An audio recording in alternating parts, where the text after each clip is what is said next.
Hi, I'm El Ninja Cupcake. And I'm Haley. And I'm not your DM, Jurika.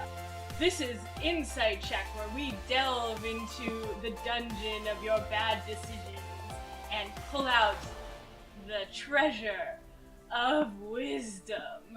Welcome to this special episode of Insight Check, ladies only, but we hope that everyone of all genders, races, and creeds will listen to it. Today's wisdom will specifically be about women, but not how to date them, just how to play games with them. Real good games, not bad games. This is horrible. I don't want this. I have many favorite ladies. There's so many wonderful ladies in gaming these days that are such a big inspiration to us all. But I feel the need to bring up the lovely Kate Welch, just everything that she brings to the table. So for those of you who haven't watched Acquisitions Incorporated or the C-Team spinoff, you might not be as familiar with Kate and her wonderful Rosie Beestinger character, but she's been a cast member on the C-Team for this first season, and she did join the main team for the PAX Unplugged adventure in Schult, and I think we're going to see her again at South, right? Yes, she is going to be back on the main stage, or like with the main team at South, and I could not be more excited. It was the most inspiring, like, performance. That's such a kind of long-standing favorite for a lot of people, the Acquisitions Incorporated main show, and there's a lot of very strong, very boyish, maybe is the word I'm looking for, male characters in that show, and she whipped them all into line, and it was so fantastic. She is a badass for many, many reasons. I mean, obviously not just the gaming communities, but as a woman, that she structured that character around things that she's afraid of. Like, she was afraid of growing old and not having this big family because she's not used to that in her own life. And here she is, and she's rocking it.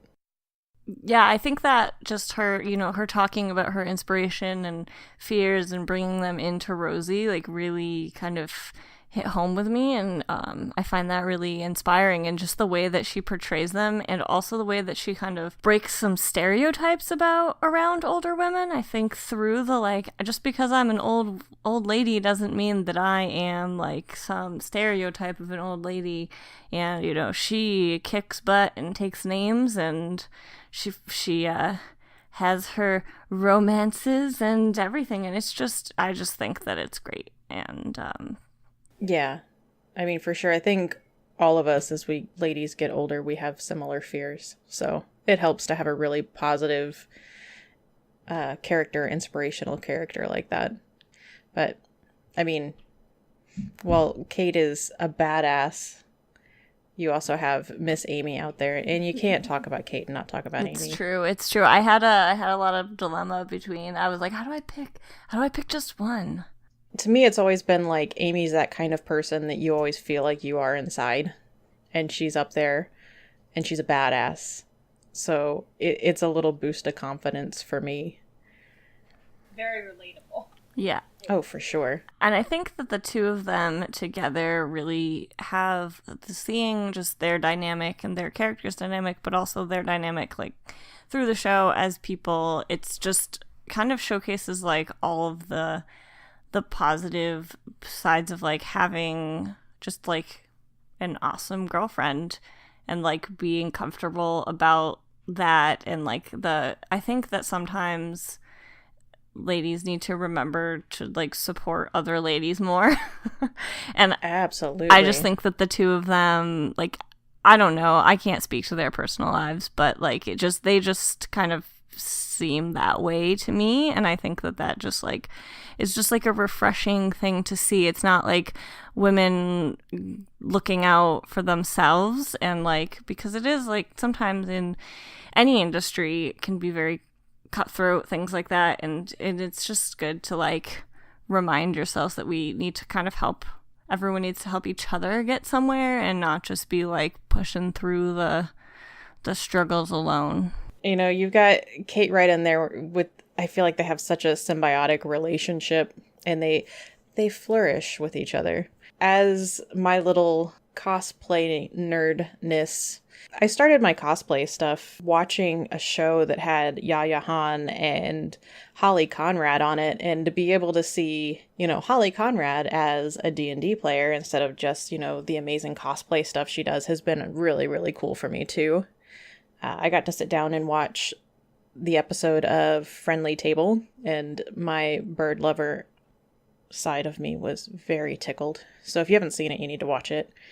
But it really gets into the, oh my god, I'm a noob and I'd like to play D&D because that looks kind of fun.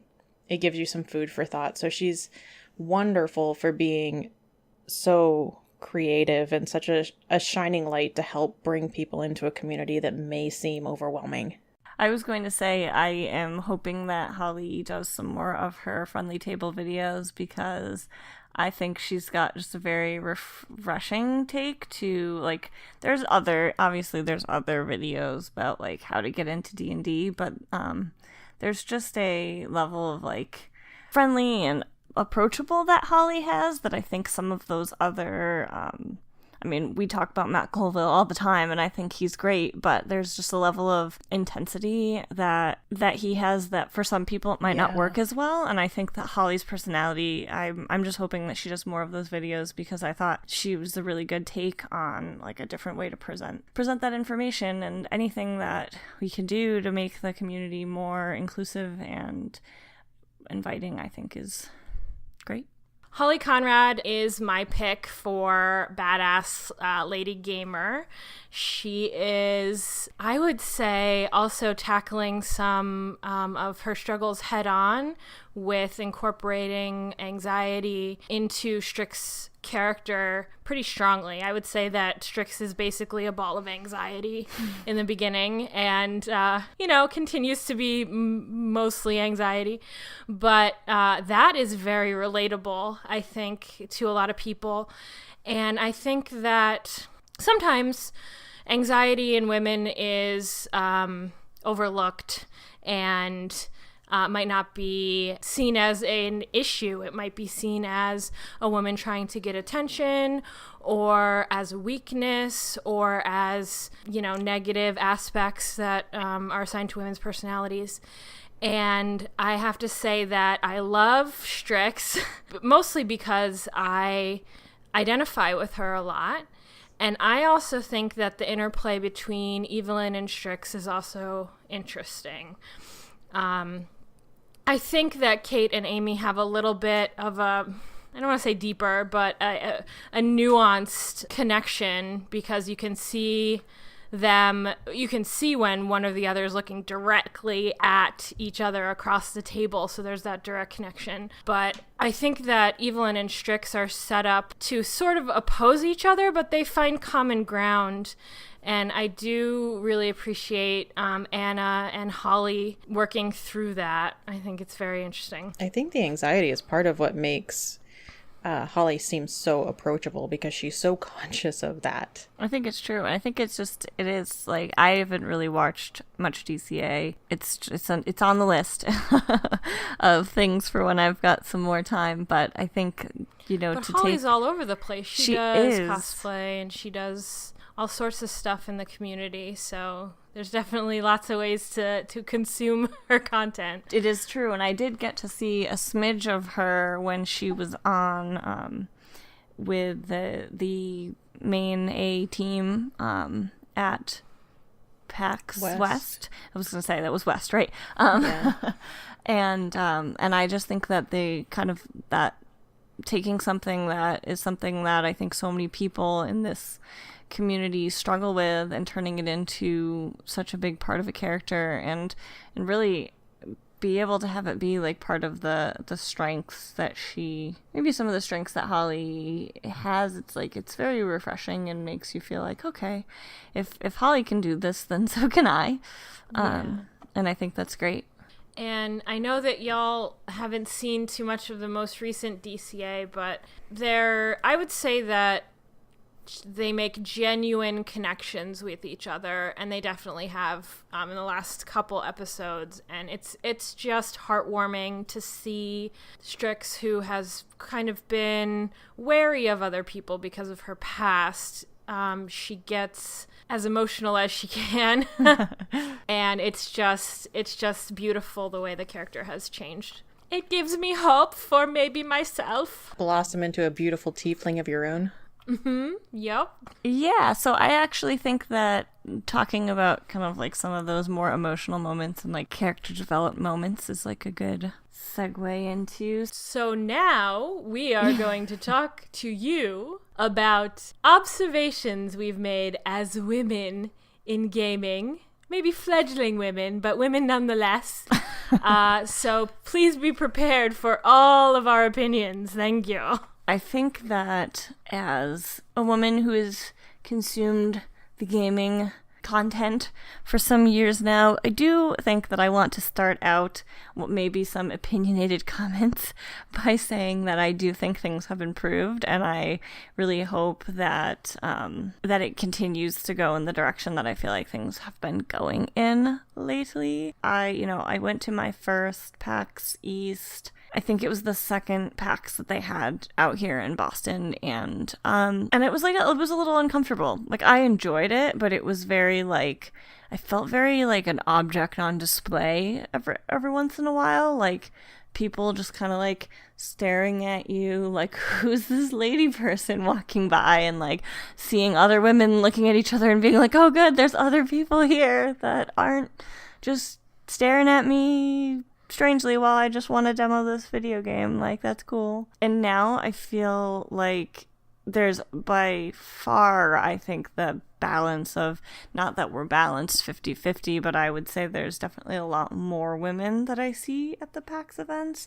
And I feel a lot less like people are staring at me like I'm a zebra when I'm there, and a little more like, yep, she's just like another person who likes to play. Haley the zebra, a hailbra, a zeebly sounds like one of them early D&D monsters that Jay would bring out of his pocket. One of the things that I do love about going to PAX as a woman is I've unfortunately only been able to go to West so far. It's such a wonderful, welcoming atmosphere, and I feel so much more relaxed. I would rather go to a PAX with all of those people than to go to a grocery store. That is for sure. It's true. And the lines for the ladies' room at PAX, primo. Like, I usually don't have to wait. And when you're in cosplay, if you've got to go, you got to go, because it's going to take a while.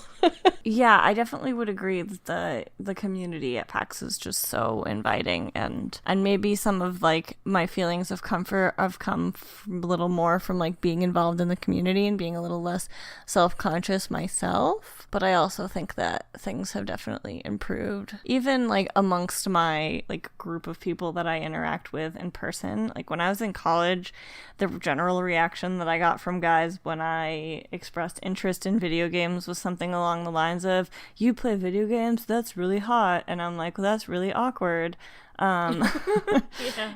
And It's now, true. like, I teach dance to college students, and I was wearing my video games PAX sweatshirt, and they were like, you play games? And I was like, oh god, here comes the awkward moment where my students say inappropriate things to me, and they were like, that's really fun, what games do you like? You should play Dungeons and Dragons with us sometime. And I was like, it's like there's some willingness to engage beyond the veneer of, oh, it's a woman who plays video games. Well, maybe she has an opinion about them, or maybe she has some preferences, or, you know, maybe she has something to contribute. That's awesome. yeah, it fills me with hope, because I teach mostly like freshmen coming into college, and I'm like, wow, there's hope for you all. You're much better than the general people that I interacted with when I was in college.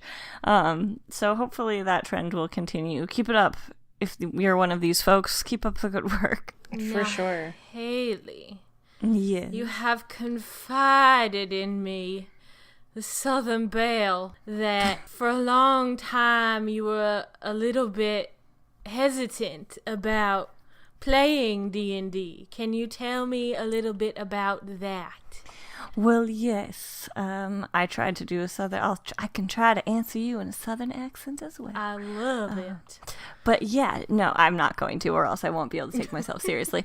Giving me the vapors. Like, I have to fan myself.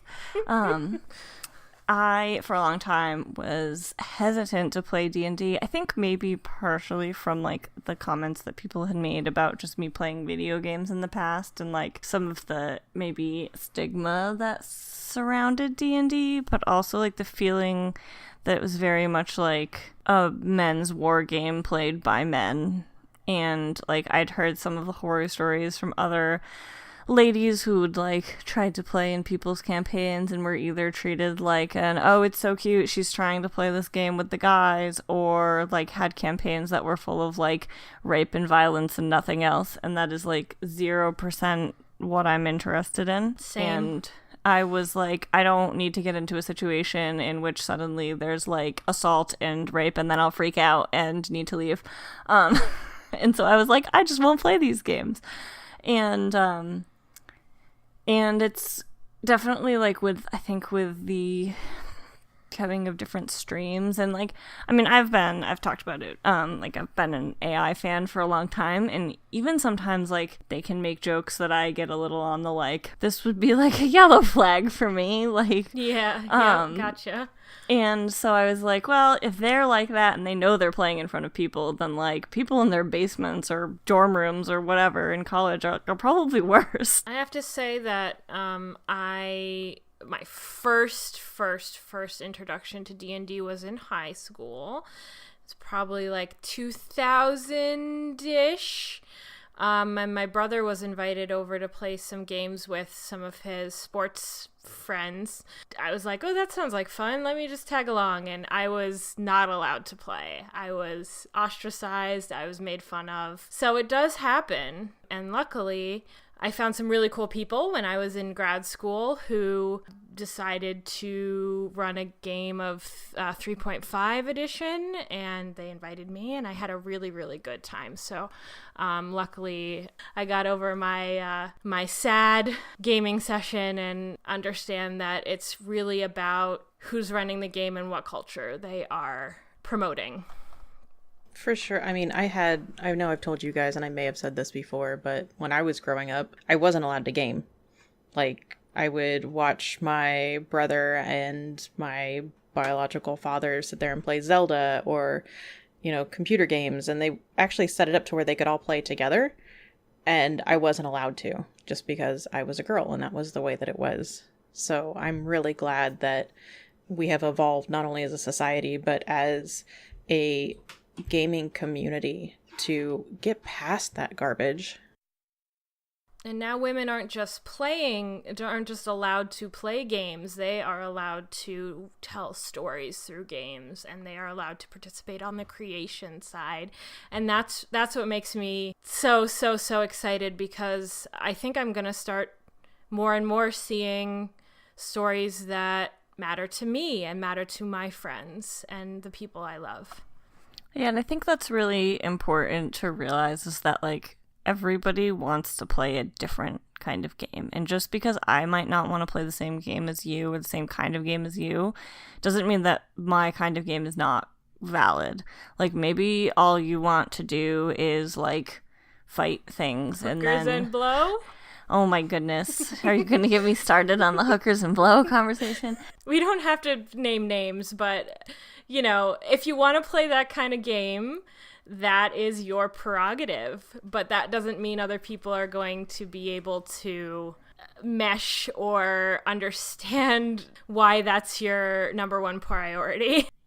Right. I mean, it came up when, like, when you all explained to me that, like, apparently murder hobos is, like, a thing, which, like, having not played D&D for very long, I've never experienced this. And, like, when presented with a character in a game, like, my first instinct would never be, like, murder, steal things, leave. Like... And that's what makes you special and why we love you. And I'm But sure you're not alone. I'm sure you're not alone out there in trying to approach these situations without violence first. Well, I this is actually the first that I've been hearing of this, so I'm a little terrified myself. My group calls ourselves murder hobos in a loving and ironic way. Oh my. I mean, Jureka kicked ass and took names, but that's, yeah. Well, it's good. It's good. Yeah, and I've seen, we spend a lot of sometimes searching through the Reddits trying to find your questions to answer, and there are like people who, I feel like there's been threads about like, how do you get women more involved, or how do you find a good group as a woman? And there's like always these comments from people being like, this isn't a problem. Women aren't a problem. Everyone would accept women into their group. And it's like, but really, if you're saying that, like, and you're not realizing like why women might not be comfortable, like you should take a step back and think about that just a little bit. And say like, well, why might women be coming to Reddit and saying, how do I make sure I find a group that I feel comfortable in? Your answer shouldn't just be, find any group, it'll be fine. That might not be the case. Like, not everyone's going to be comfortable in the same kind of story. not all people mesh well together. It doesn't matter what gender you are. Yes, exactly. Or what gender you identify with. Indeed. It's very important to just remember that. And like, I've seen a couple of people, I was doing some scanning of the Reddits. Now I'll go on my Reddit findings rant, apparently. But trying to find questions maybe geared specifically towards these topics. And a bunch of them were saying like, oh yeah, but women always want to play story kind of campaigns, and they don't want to fight, and they don't want to do this.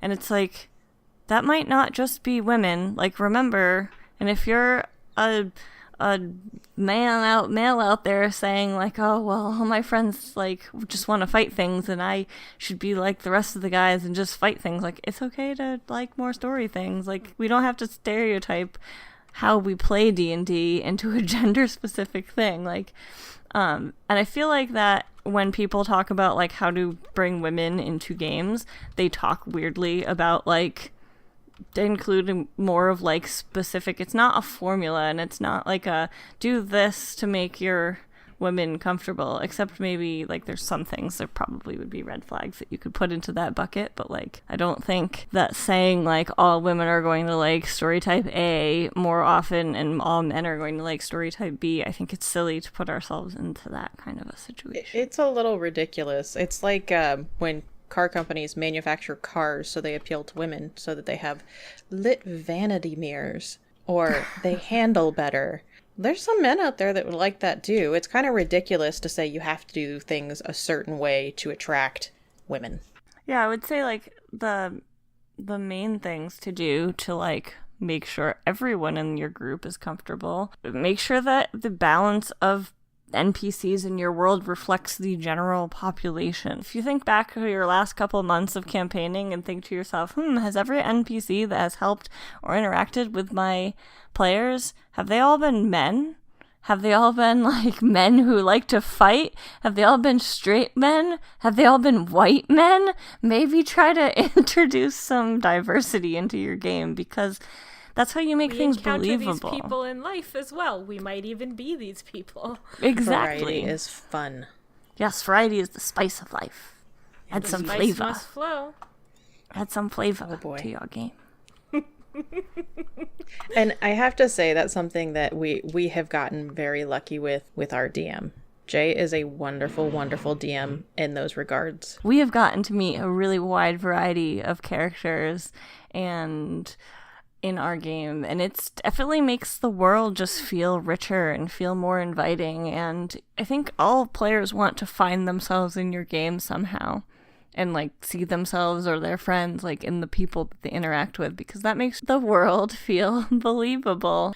Now we are going to talk about a a topic that's really close to all of our hearts, and there's lots and lots and lots of different perspectives on this topic, but the general topic is crossplay, playing a character that doesn't represent the gender that you present as.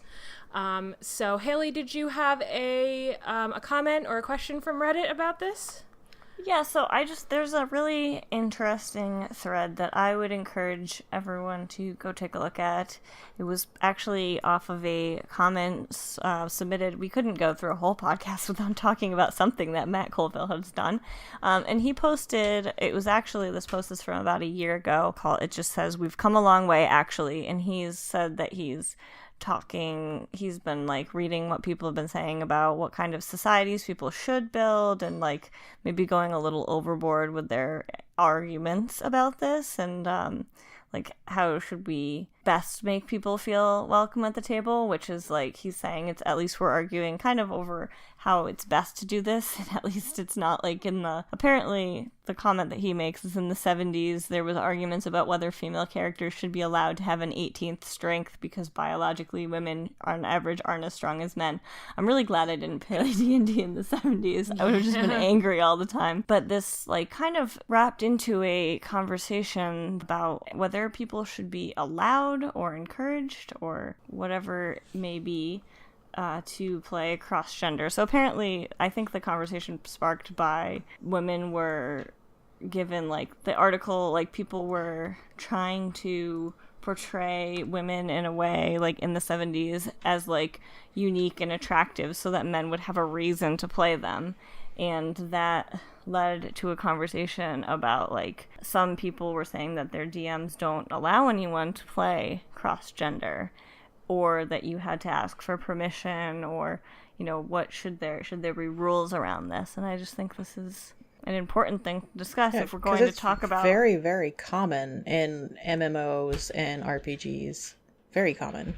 I've got a couple people that I've played games with that was prior to my knowledge. It was, in both cases, happened to be males playing female characters that later transitioned, and it was just a way for them to cope, and I think that's really cool. Yeah, and I think that it just, you know, and some people said, oh, you know, we've had bad experiences with this before, and I think that's the most important thing when you talk about this, is to like keep intent in mind when we talk about this.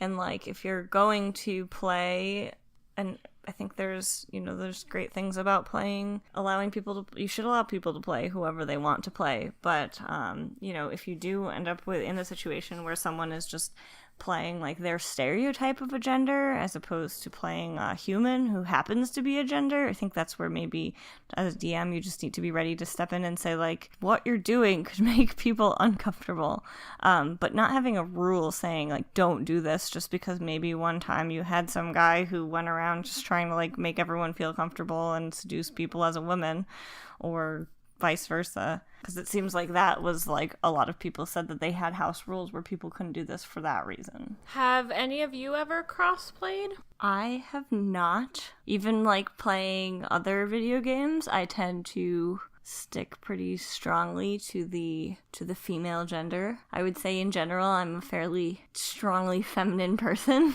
and I would have a very hard time role-playing as a male character, because I would have a very hard time like not reacting in like more of a feminine way. Maybe It would be a good exercise for me to try to give it a shot sometime. I think it would be interesting, but I feel like just from a personal standpoint, I just find it brings like a comfort level to me to like have that in common with my characters.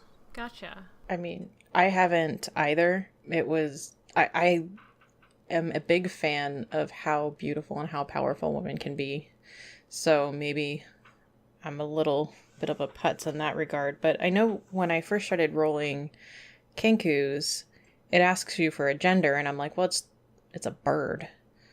So it didn't matter quite so much to me. I didn't think it made a huge difference. I also have a really hard time with swapping up pronouns. So if I ever mess up your pronoun, no, it's not intentional. It's because I'm stupid. That can be tough to adjust to, but I've cross-played once in D&D. I ran a cleric.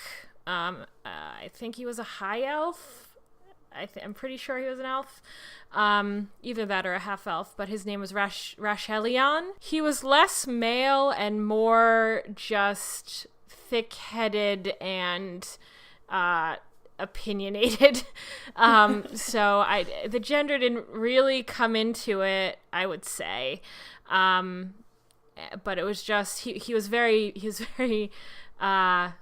out there and a little bit forceful. But as I've gone on, I have incorporated some of these qualities into my female characters, especially Banna that I'm playing now, the barbarian. She just punches things and tries to find the path of least resistance and just tries to barrel through as much as she can while keeping herself together. So she's a badass. She tries, but we all have our soft underbellies. I think that's like what you're just saying there with your male character, like that the gender didn't necessarily come into it. And I think that's kind of the point, I think, to remember. Unless you have a very specific reason to like overtly be talking about your gender over and over and over again, that's not like or asserting it offhand, thing. In a way that coordinates you to other genders. That can get a little, if if you're like, oh, there's a woman, let me seduce her. Every woman that you see, like, that's gonna get a little old pretty quick. Another interesting post that I saw on Reddit, it was talking about how this lady was playing with her boyfriend in a campaign, and in the campaign he was having his character just like have romances with like in like every town, and she was just like, maybe I'm being silly, but like I feel kind of weird about this. And the comments that people were like, you should ask your DM if you see a young, attractive blacksmith around. I feel like if you're doing things like this in a, like, specific to your character reason, that's one thing. But it's another thing to just be going around being like, and today I look very nice in my dress that shows off all of my cleavage. Like, every single day of your campaign. Yeah. Look at my cleavage. And, like, even as a woman playing a woman, I wouldn't do that. So, like, if you're a man playing a woman, just, like, that might be perceived as, like, maybe not the... There are very few instances that cleavage can get you out of. And usually if there are weapons drawn, that's not one of them. I would just like to bring up, while we're on the subject of crossplay, I've known some people who use role-playing and role-playing games as a way to explore other genders that they aren't currently presenting. I did have a pretty good friend that presented as male and role-played a couple characters as female. And this person came to sort of understand themselves as trans, maybe not completely outright, at least in the privacy of their own head. So I do think that this is a good, if you have the right table and the right group, it's a very good place to explore other genders. It should just be a safe space in general. In general. I think that's the point that everyone's trying to get at, is that, like, your D&D place should be, like, a safe space for whatever you want to do, whatever story you want to tell, and however you're feeling in that day and moment. Like, you should have a group where you feel comfortable with that, and if you don't have a group where you feel comfortable in, like, that you should...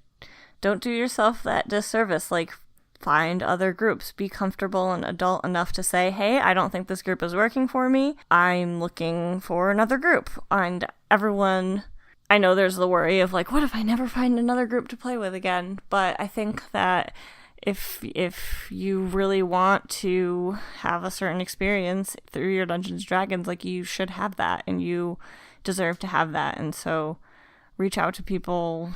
The community is wonderful, and you will find that game.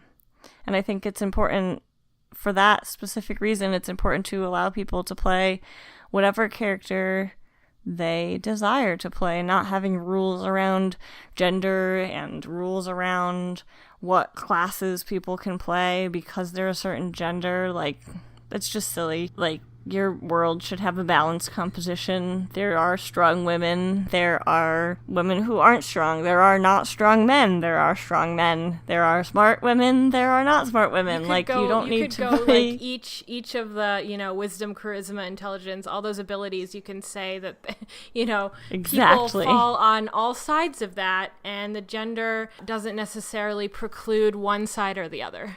Absolutely. I think that the best comment that I saw was just, remember, you're playing a human and not a stereotype. And or maybe not a human. You're playing a person. Whatever person means to you, you're playing that.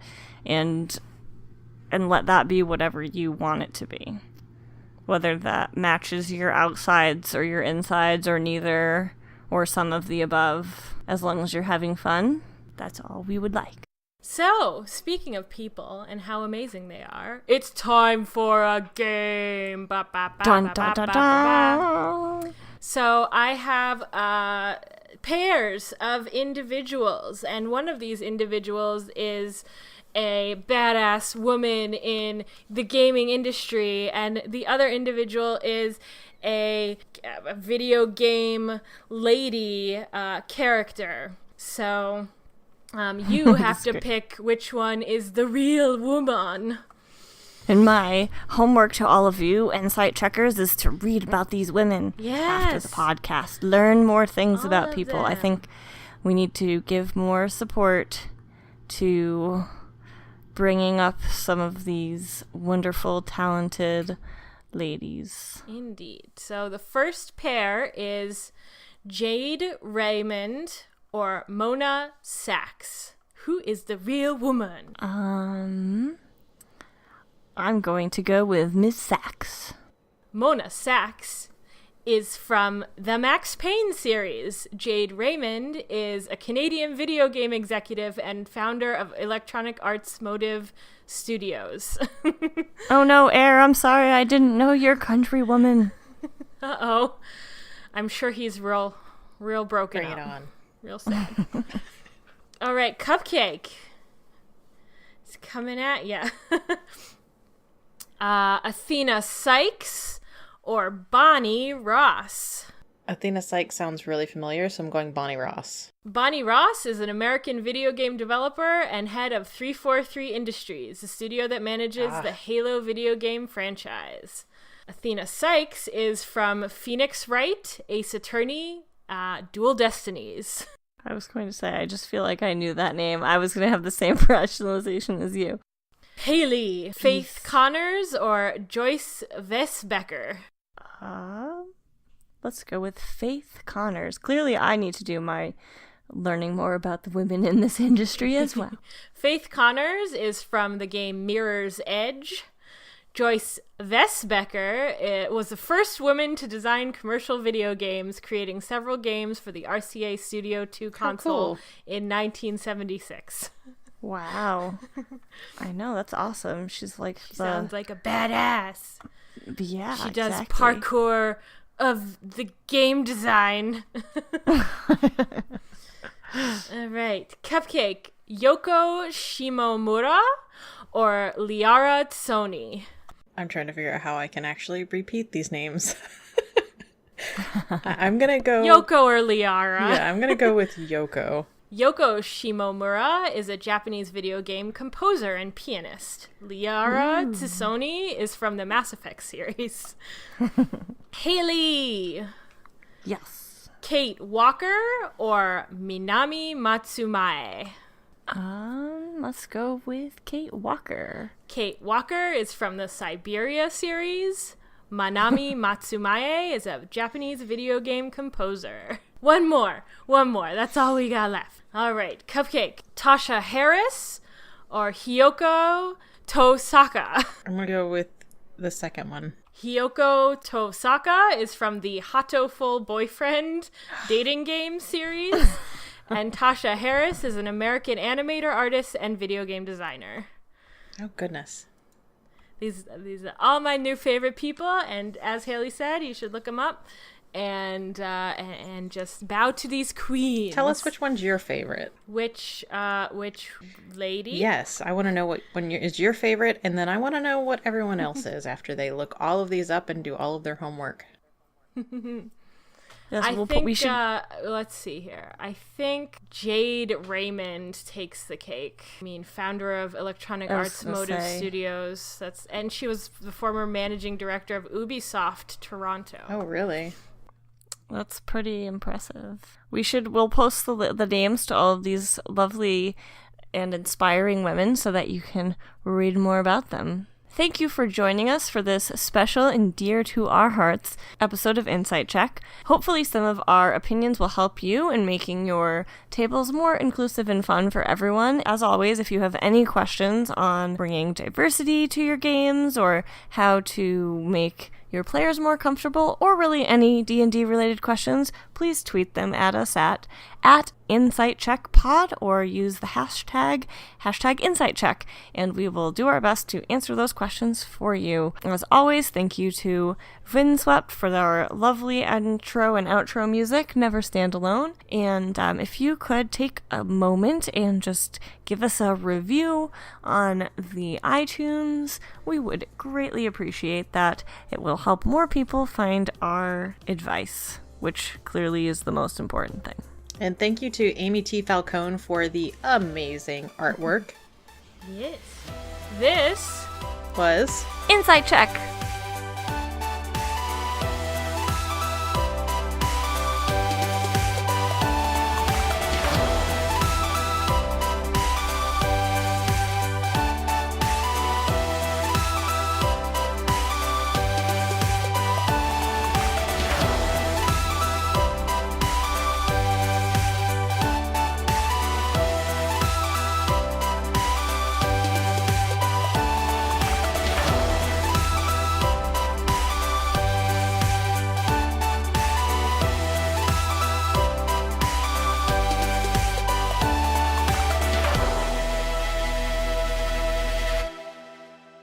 It's break time. We're breaking. It's a break. Do, Oh do, yeah. do, do, do, do, do, do.